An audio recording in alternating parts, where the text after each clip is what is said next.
मी आदेश बांदेकर आपल्या सगळ्यांचं मनापासून स्वागत करतो। गीतांजली रामचंद्र ढमाल आणि मोनिका अंकुश कडू या दोन वहिनींना आज आपण भेटणार आहोत। धमाल कुटुंब आणि कडू कुटुंब शिरवली हे गाव खोपोली पेण म्हणजे पेण पासून खोपोलीला येताना डाव्या बाजूला असणारे हे गाव। तेव्हा आजच्या भागात काय घडणार तेही बघणार आहोत। चला सुरुवात करूया आजच्या गप्पांना।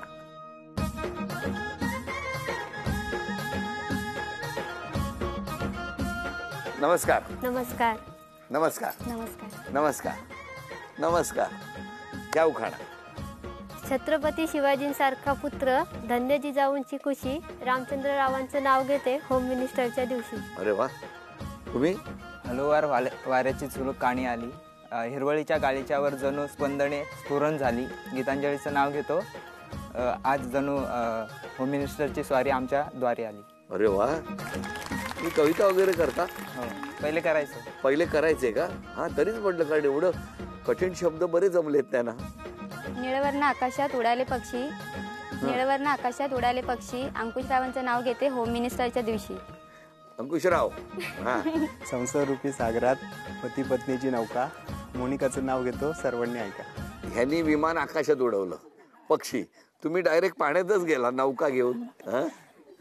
द्या ओळख करून द्या सगळ्यांची।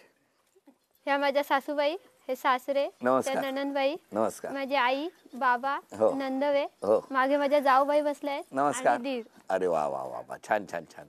ही माझी मम्मी, नमस्कार. ती माझी नणंद नमस्कार. आणि ते नंदवे, नमस्कार. पाठीमागे आजी नमस्कार आजी। आणि ते शेजारची सुप्रियाताई नमस्कार. आणि त्या चुलत सासू। नमस्कार नमस्कार। चला, मस्त पैकी सगळे बसलेले आहेत, हो की नाही?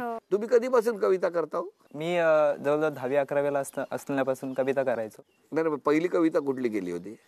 पहिली कविता विरह कविता होती। विरह? हा. पहिलीच विरह? हा. त्यातल्या दोन ओळी म्हणा। विरह.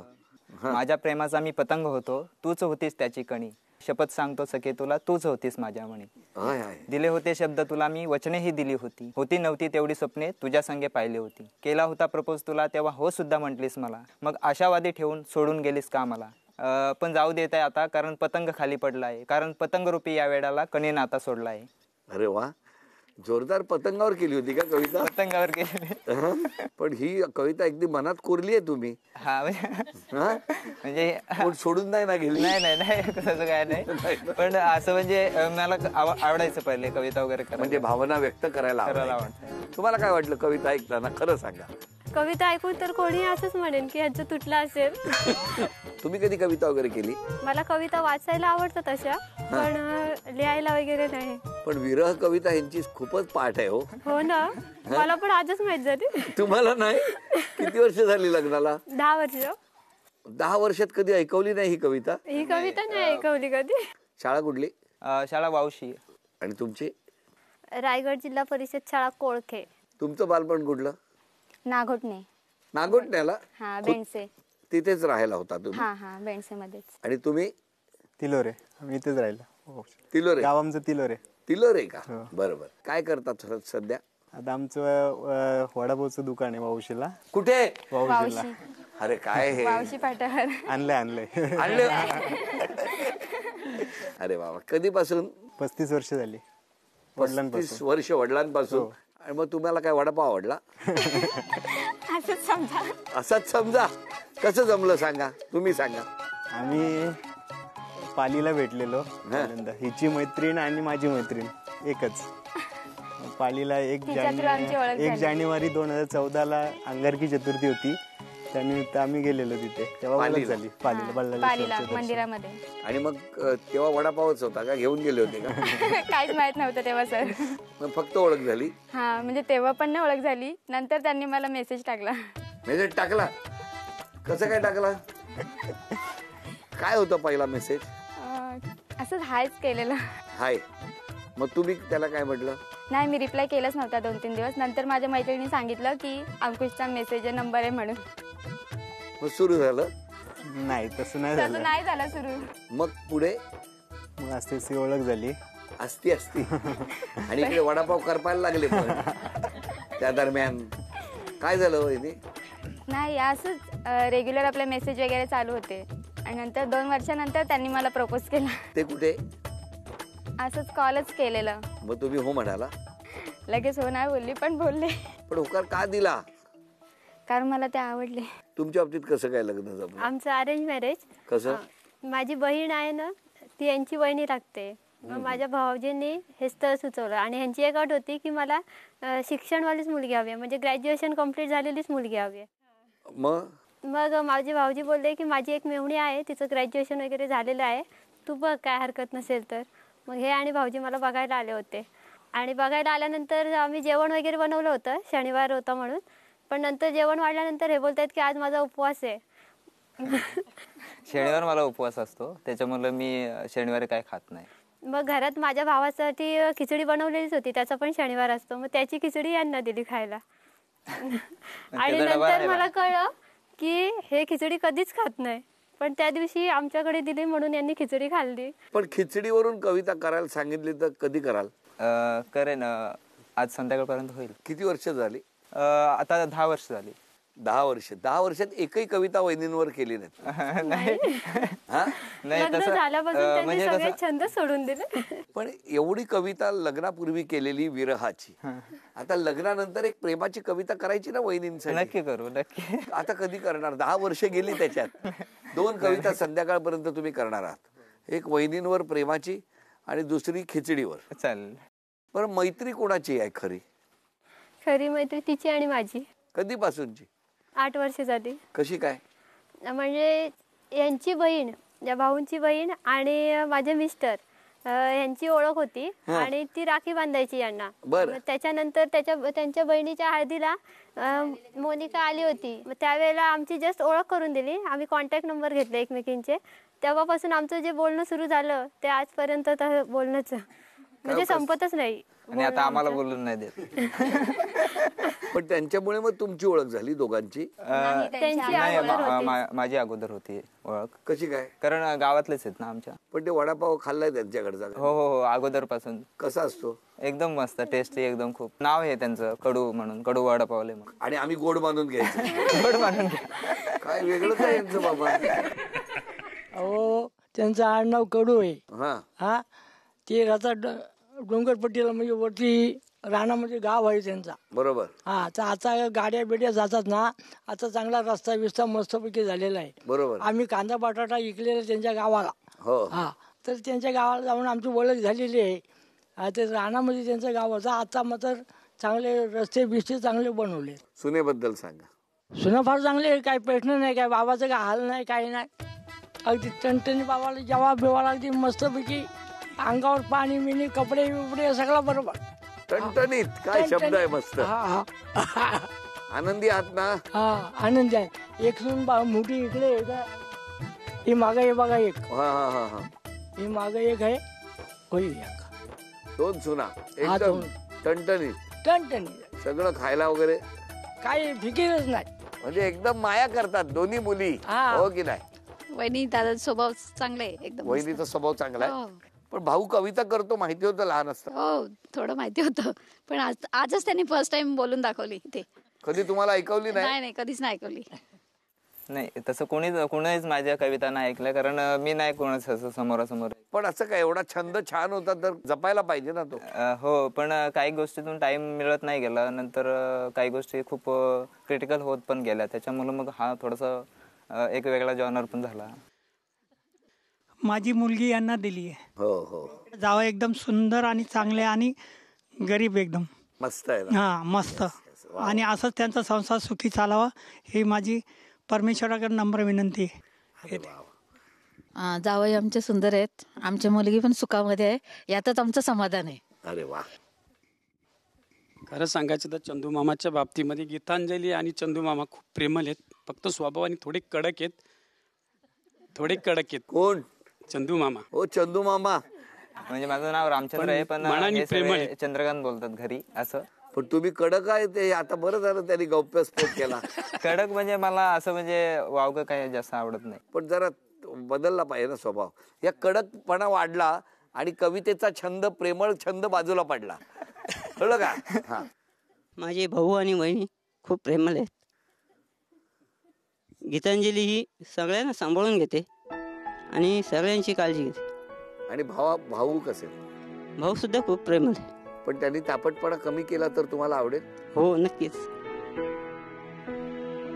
बघा, कुटुंबाचं एवढं तुमच्यावरती प्रेम आहे, आता तापटपणा थोडा कमी झाला तर अजून आनंदी होईल कुटुंब. मग होणार का तापटपणा कमी? हा, डोळ्यातलं पाणी बरंच काही सांगून जात आहे. आजपासून स्वतःच्या स्वभावात एक बदल करायचा असेल तर कुठला? म्हणजे तापटपणा मी सहसा जास्त बोलत नाही, म्हणजे मला कमी बोलायला खूप आवडतं. पहिलंच माझा स्वभाव आहे की कमी बोलून आपल्या कर्तृत्वातून दाखवून द्यायचं काय असेल ते. त्याच्यामुळं लोकांना सगळ्यांना असं वाटतं की हा बोलतच नाही. म्हणजे माझ्या बहिणीचं पण माझ्या बहिणी त्यांचं पण तेच म्हणणं आहे की ह्याने बोलावं खूप, आणि मला तेच नाही नेमकं करता येत, जपता येत. खूप बोलावं लागतं आणि हिला खूप बोलावं लागतं. बरं, बरी जोडी आहे तुमची. त्यामुळे ही कधी कधी एकटी पण बोलत असते. एकटी पण? हा, म्हणजे एकटी बोलत असते, मी ऐकत असतो फक्त. असं होतं. आमचं भांडण झाल्यानंतर सुद्धा मी एकटीच बोलत असते, हे शांतच असतात, काही बोलत नाही. तुम्हाला मजा येत असेल? तुम्हाला मजा येत असेल? माझी इच्छा असते यांनी बोलावं आणि थोडस भांडावं. वाढेल ना भांडण? थोडस वाढू दे कधीतरी. काय रे देवा, छंद आहे. नाही, पण तुमचा तापटपणा कमी होणार ना? नक्की नक्की होणार. आवडेल असं झालं तर? नक्कीच. मग तुमचा बडबड पण कमी होईल ना? हो ना. बरं, तुमच्याकडे कसं काय आहेत आम्ही? थांबा, घरातल्यांना विचारूया. थांबा. काय नाही, प्रेमळ आहे ती, चांगलं आहे, सगळ्यांना सांभाळून घेते घरामध्ये. माझी वहिनी आहे, खूप प्रेमळ आहे, सांभाळून घेते सगळ्यांना. आणि आमच्यामध्ये असं नातच नाहीये की ती माझी वहिनी, एक बहीणच आहे, माझी मोठी बहीण. असं. तुम्ही कुठे असता? छान आहे, मी माझगावला राहते. बोला आई, सांगा. तसेच जावई खूप छान आहेत. हो, पण माहिती होतं पालीचा गणपती प्रसन्न झालाय ते तुम्हाला? आई नव्हते, काहीच माहित नव्हतं तुम्हाला? कसं काय? आईला सांगितलं नाही तुम्ही? नाही, फर्स्ट टाइमच भेटलो सर पालीला. अरे, जावयांबद्दल काय म्हणणं आहे? जावई खूप छान आहेत. तुम्ही येता, इकडे येणं असतं तुमचं नेहमी? हा, येतो अधून मधून. मुलगी खुश आहे ना? खुश आहे, आनंदात आहे ना? जावई चांगला आहे ना? हा, खूप छान आहे. संपला विषय, अजून काय पाहिजे? आता एक छोटंसं आव्हान आहे तुम्ही दोघांसाठी. आज या खेळामध्ये एक चित्र पूर्ण करायचं, आणि दोघांपैकी अत्यंत वेगाने सगळ्यात आधी जो चित्र पूर्ण करणार तो आपल्या बायकोला झी मराठीकडून बाजूबंद मिळवून देणार. बघूया आजच्या खेळात काय होणार. असंच्या असं चित्र या तुकड्यांमध्ये आहे, ते जोडून पूर्ण करायचं आहे. 1 2 3.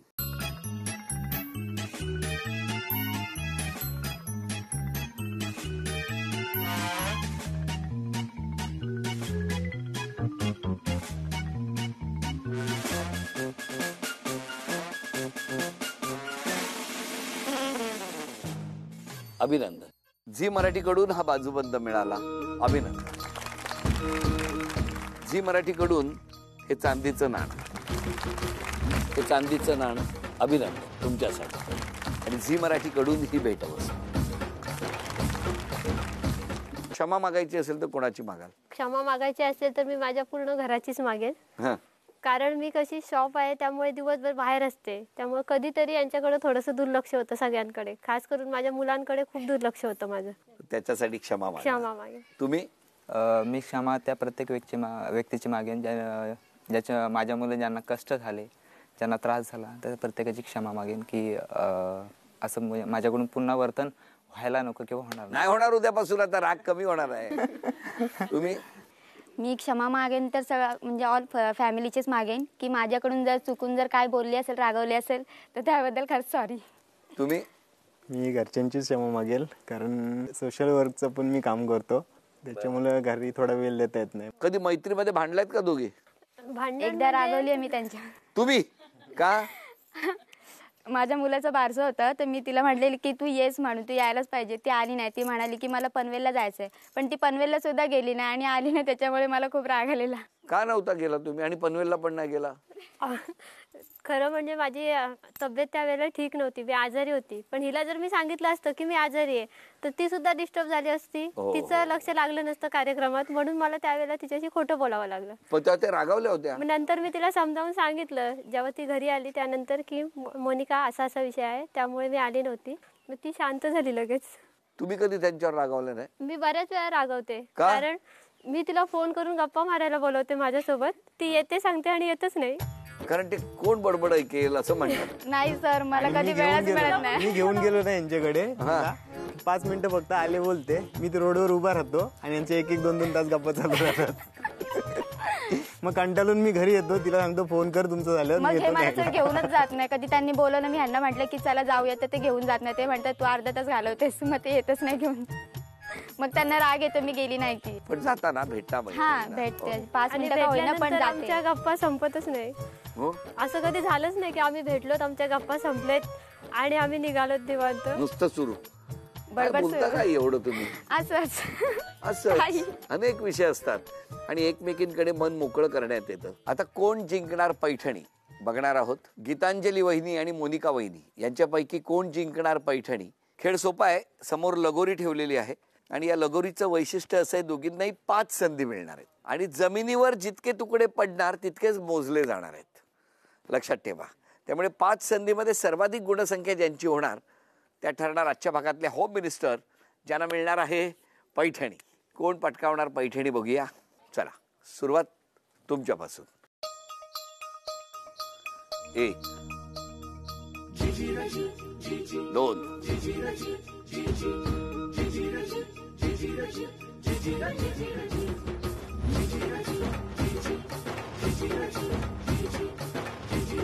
चला आता उभे राहा दोघे. तुम्ही या.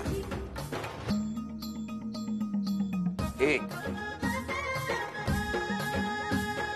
थांबा. 1 2 3 4 5.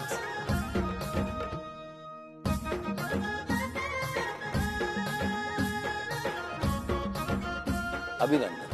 उपविजेत्या ठरल्या मोनिका वहिनी, त्यांना झी मराठीकडून हा तन्मय. अभिनंदन. आजच्या भागात होम मिनिस्टर ठरल्या गीतांजली वहिनी, त्यांना झी मराठीकडून सोन्याची नथ. अभिनंदन. आजच्या भागात होम मिनिस्टर ठरल्या गीतांजली वहिनी, त्यांना तथास्तू पुणे आणि कोल्हापूर यांच्याकडून मिळत आहे पैठणी. अभिनंदन.